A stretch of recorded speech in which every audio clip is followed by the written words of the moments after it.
Parce que Pour vous, il y a 22 000 milliards de mètres cubes de gaz techniquement récupérables. Ils sont prouvés ces réserves? Oui, absolument. Oui. Vous savez, je vais vous raconter une histoire. Ouais. Ce gaz, on le connaissait. On savait qu'il existait dans du schiste. Ouais. C'est ce qu'on appelle les roches-mères.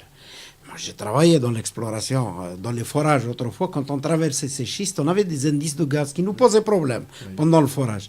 On disait, oh là là, c'était embêtant.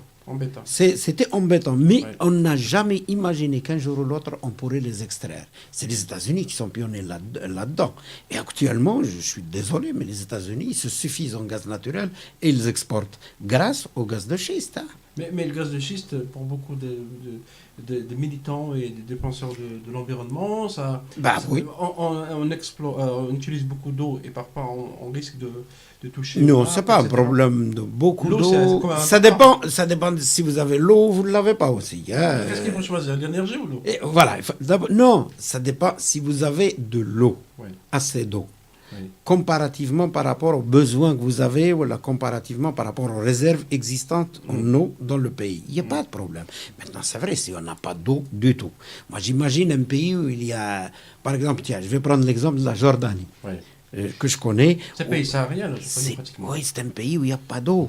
Il n'y a pas d'eau, les gens achètent de l'eau par citerne, etc. Et imaginez que demain, on se mette à vouloir exploiter le gaz de schiste là-bas. Moi, je dirais déjà avec quelle eau. Mais l'Algérie, c'est un pays semi-aride aussi. Non, on a quand même de l'eau. Enfin, je ne parle pas du ministre des ressources en eau. Donc oui. Non, on a quand même au Sahara, il y a deux nappes. Les nappes phréatiques albiennes, voilà. Et, non, on dit toujours l'albien, mais en fait, il y a deux. C'est ce qu'on appelle le continental intercalaire et le continental terminal. Disons deux nappes, pour que les gens albien ou pas albien, ça n'a pas d'importance. Il y a deux nappes qui couvrent tout le Sahara, pratiquement. Pas tout. Qu'on partage avec la Libye, la Tunisie. Très peu avec la Libye, surtout peut-être la Tunisie, oui, mais très peu la Tunisie. La Libye, ça coule vers l'Algérie. De toute façon, ça ne pose pas de problème.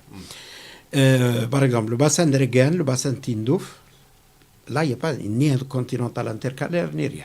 Là, il y a vraiment un manque d'eau. Demain, si on devait exploiter le gaz de schiste dans le bassin de Tindouf, ça poserait problème. Parce qu'on n'aurait pas d'eau. Vers le sud-ouest.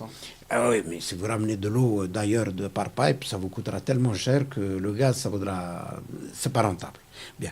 Mais on a deux nappes dans le reste du Sahara qui renferment quand même en tout et pour tout